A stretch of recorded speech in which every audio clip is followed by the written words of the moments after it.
Pandemic stress is evidently causing us to cuss more. A study by Storyful, it's a news and intelligence agency, shows a 41% rise in cursing on Facebook between 2019 and 2021, and a 27% rise on Twitter.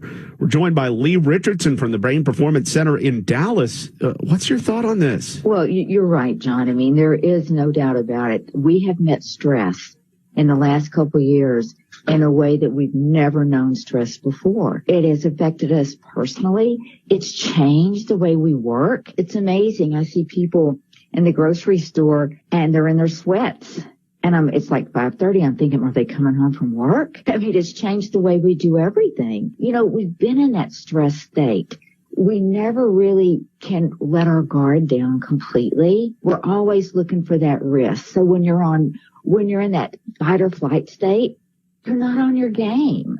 And when we're stressed out, I mean, I for one, when I'm stressed out, I will say or do things that when I look back, I'm like, ooh, not so proud of that one. Absolutely. I think it's happened to all of us. We've all been there. Is expressing your anger in that way and being honest about it, can it be healthy in any way? I think that it is healthy to let it out. I've always thought that, you know, sometimes people, they will use cuss words, just the right amount of them, just for an exclamation or to show enthusiasm. And when it's used in that way, it's effective.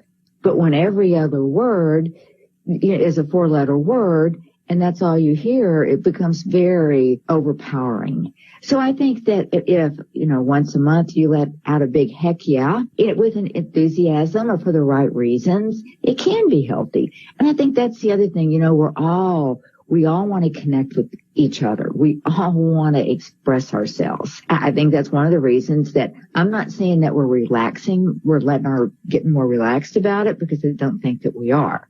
But I just think that we're getting more reactive. And whatever comes to mind may be what comes out of the mouth. This was interesting as well in this particular story. It talked about everything has become a little bit more lax during the pandemic, from dress code to, why not the way we speak as well? People are maybe being more real. What kind of a factor do you think that's had? Well, I think that people are they're letting their guard down.